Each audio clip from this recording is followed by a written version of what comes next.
ثم إلى خصوصيات بنت عثمان وإلى خصوص Bilis binti Usman wa ila khusus keluarganya. Al-Fatihah. Bismillahirrahmanirrahim. Alhamdulillahirabbil alamin. Arrahmanirrahim maliki yaumiddin. Iyyaka na'budu wa iyyaka nasta'in. Ihdinas siratal mustaqim. Siratal ladzina an'amta 'alaihim ghairil maghdubi 'alaihim. Amin. Baik, acara selanjutnya insyaallah akan dipimpin oleh Bapak Kiai kita, Bapak Kiai Anjas, untuk memimpin acara kita.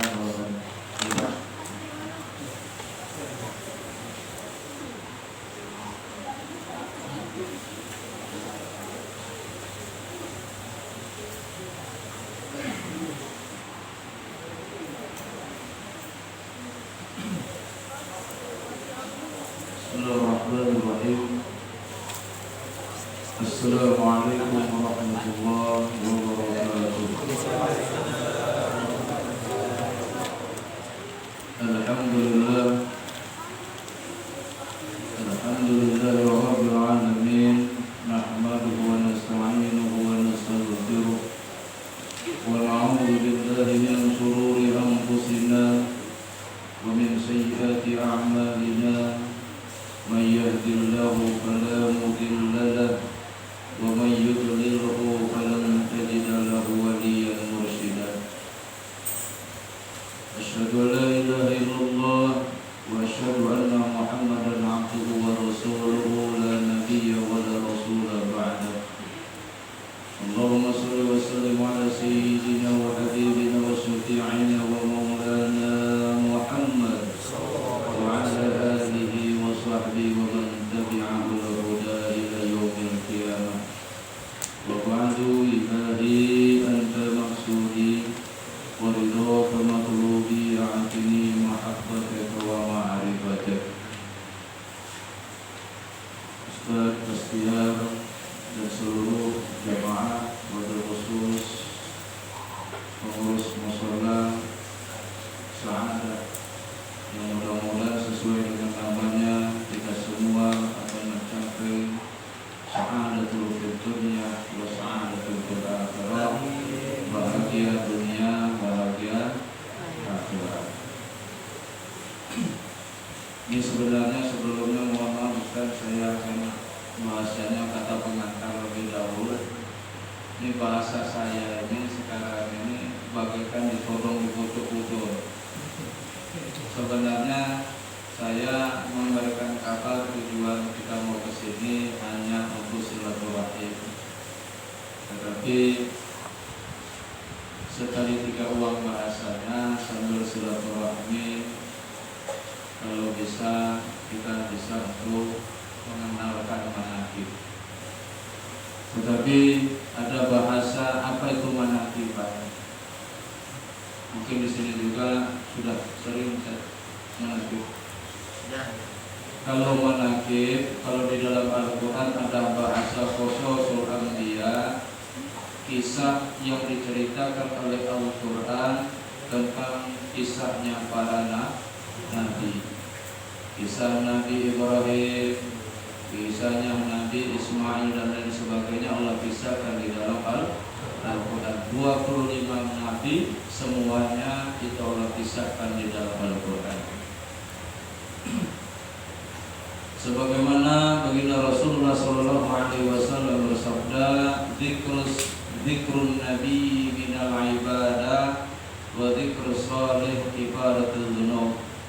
Mengingat perjalanan para nabi adalah bahagian daripada sebuah ibadah, dan mengingat perjalanan para wali, para orang-orang yang soleh, kifarat terhadap dosa-dosa. Jadi manaqib itu adalah bersejarah, menceritakan perjalanan orang-orang yang soleh. Wabil khusus yakni Sultan Auliya Sayyidi Syekh Abdul Qadir.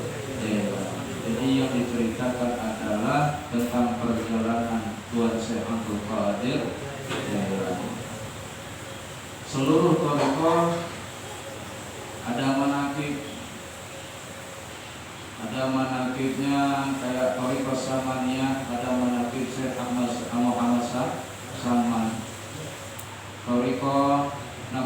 Naksabandiyah ada manaqib Syekh Bahauddin An-Naksabandi. Ada Thariqah juga Qadiriyah Naksabandiyah, manaqibnya ada manaqib kalimat soto. Jadi manaqibnya memakai manaqib sejarah daripada Kanjeng Sunan Kalijogo. Jadi manaqib itu artinya sejarah menceritakan tentang perjalanan orang-orang soleh. Agar apa? Agar ikutan soleh. Agar kita ikut bisa menjadi orang soleh. Jadi sebenarnya rentetan acara manaqib di dalam Thariqah Qadiriyah Naksabandiyah ini, mohon maaf Ustaz Ustaz, saya nggak apa-apa ya, saya jelaskan dulu ya. Thariqah Qadiriyah Naksabandiyah adalah salah satu di antara thariqah 45 thariqah al-mu'tabarah yang tergabung di dalam Jami'ah al-Thariqah al-Mu'tabarah al-Nahdiyah di bawah naungan, di bawah kepemimpinan daripada Habib Lutfiyah radhiyallahu anhu.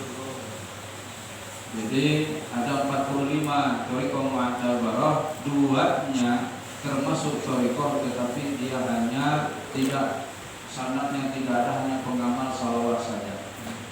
Jadi yang 43 ini termasuk thariqah al-mu'tabarah an-nahdiyah. Jadi tergabung di dalam Jami'ah al-Thariqah atau Jami'ah.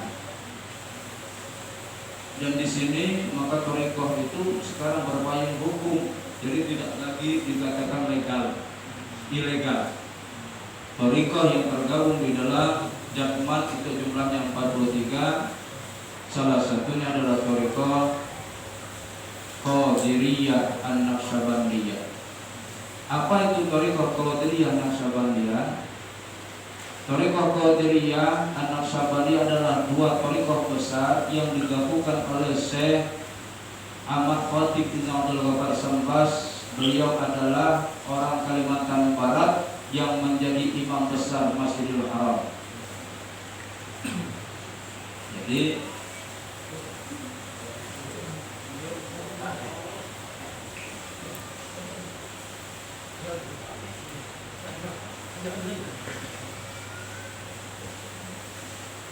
ini nggak apa-apa, kita bersejarah ya,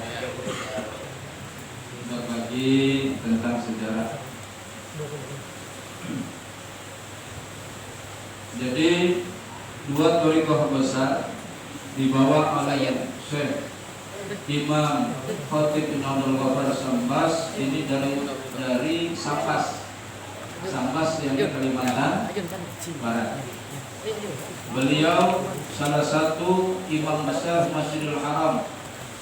Muridnya yang terkenal ada 4. Jadi ini sejarahnya sebelumnya adalah dua thariqah. Apa thariqahnya yang digabungkan oleh beliau? Yang pertama Qadiriyah. Qadiriyah adalah thariqah yang dinisbahkan kepada guru agung, yakni Syekh Abdul Qadir Jailani. Jadi kalau ada Qadiriyah berarti nisbah thariqahnya diambil kepada Syekh Abdul Qadir Jailani. Thariqahnya dinamakan Qadiriyah.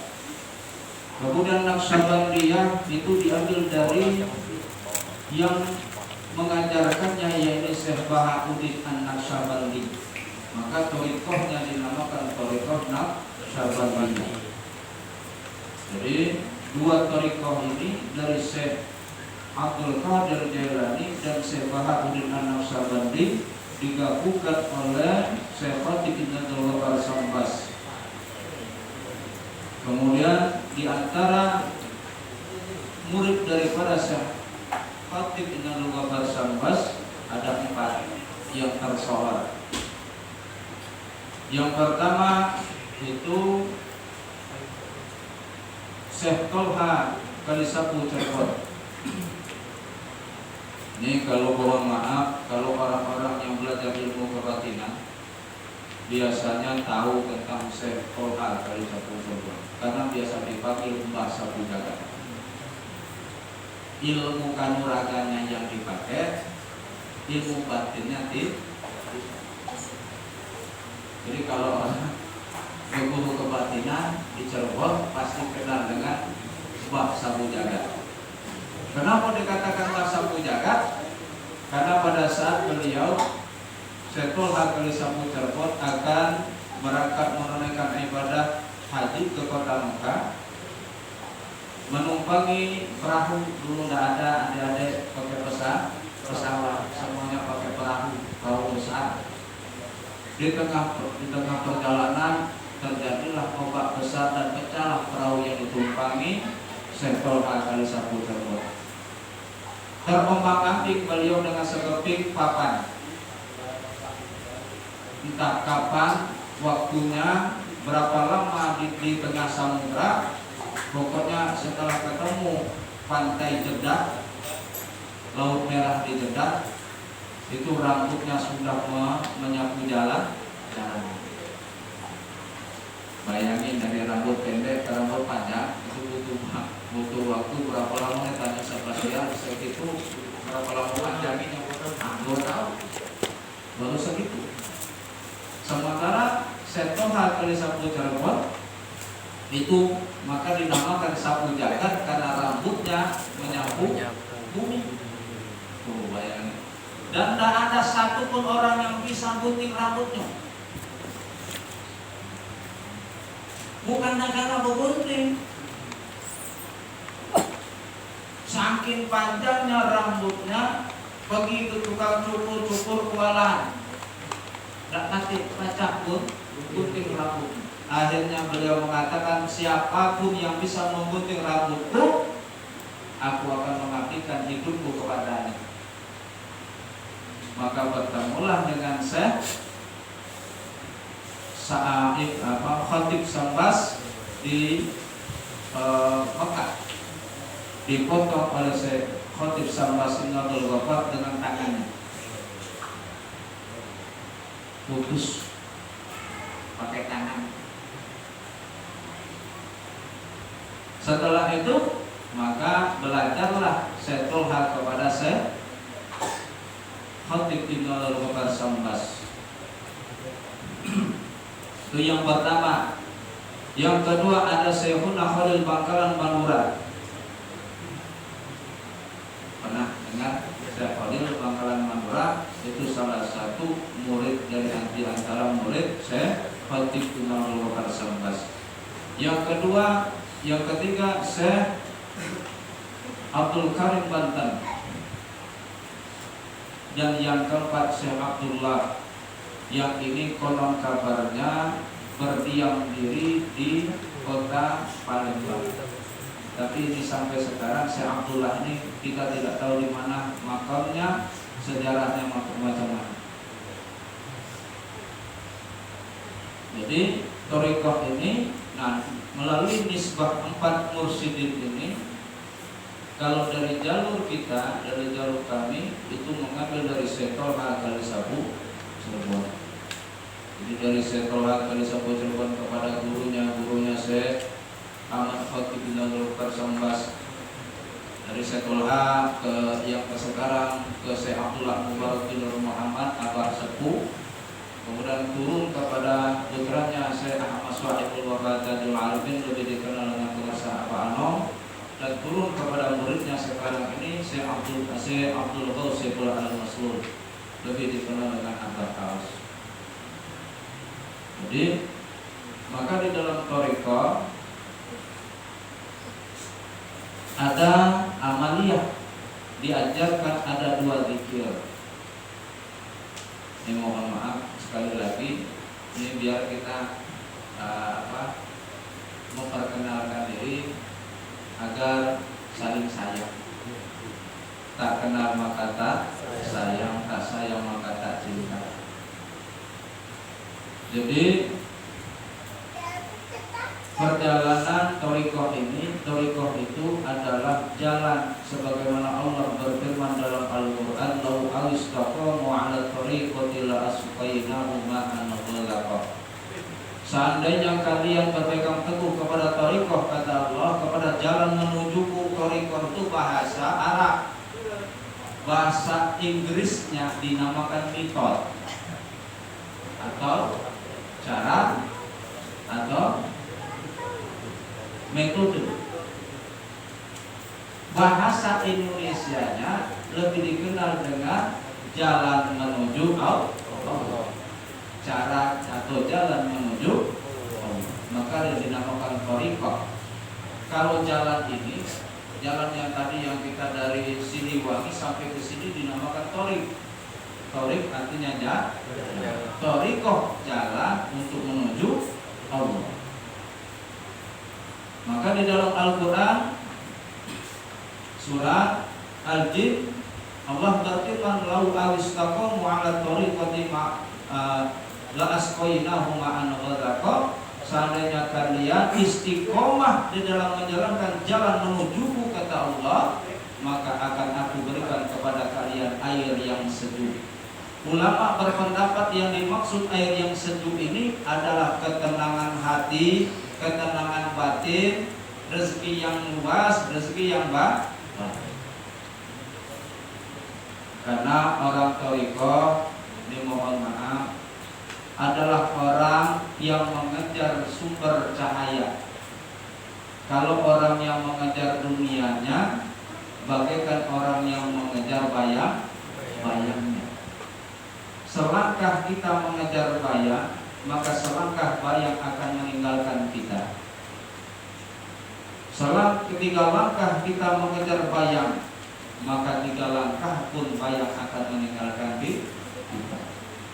Maksudnya adalah semakin getol kita mengejar dunia, yakinlah dunia tidak akan kita raih, malah akhirat akan menjauhi kita.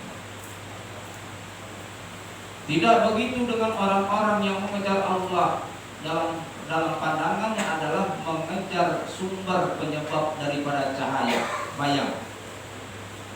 Jadi kalau ini lampu, pada saat lampu itu menyorot kita, maka ada bayang. Orang-orang yang mengejar Allah adalah ibarat orang-orang yang mengejar sumber penyebab daripada bayang. Jadi bayang di belakangnya, dia menuju arah menuju cahaya. Inilah orang-orang yang berjalan di thariqah, maka bayangnya yang akan mengejarnya. Maksud bayang ini dunianya yang akan mengejar diri. Jadi mohon maaf sekali lagi, sekarang saya mau tanya, siapa sih yang memberikan kita kebahagiaan? Ya. Yang kasih kita bahagia siapa? Allah. Yang ngasih kita rezeki siapa? Allah. Akankah kita bahagia? Akankah kita senang hidup kita dengan meninggalkan yang memberikan kita kebahagiaan, dengan meninggalkan yang memberikan kita kenikmatan? Maka jawabnya adalah tidak akan pernah. Maka kejarlah Allah, niscaya Allah akan memperhatikan seluruh kehidupan kita. Maka kita perlu metode bagaimana caranya agar bisa sampai kepada Allah. Maka thariqah itu tadi. Thariqah artinya jalan juga ada metodenya, ada caranya agar sampai kepada Allah melalui super power luar biasa, kekuatan yang luar biasa. Allah berfirman dalam surah Al-Jin, ya ma'syarul insi wal jinni in istata'tum an tanfudhu aqtaras samawati wal ardi fanfudhu la tanfudhu illa bisultan. Hei jin dan manusia, kata Allah, apabila engkau ingin menembus langit dan buminya Allah, silakan. Tetapi kau tidak akan bisa menembus langit dan buminya Allah kecuali engkau bersama si pemilik bumi dan langit. Siapa? Allah. Kita tidak bisa akan menjadi apapun kecuali bersama si pemilik bumi dan langit. Maka untuk menuju Allah harus dengan cara yang Allah kasih. Nak nemui Presiden Jokowi, tak baca, nak ical-ical cara kita. Ya,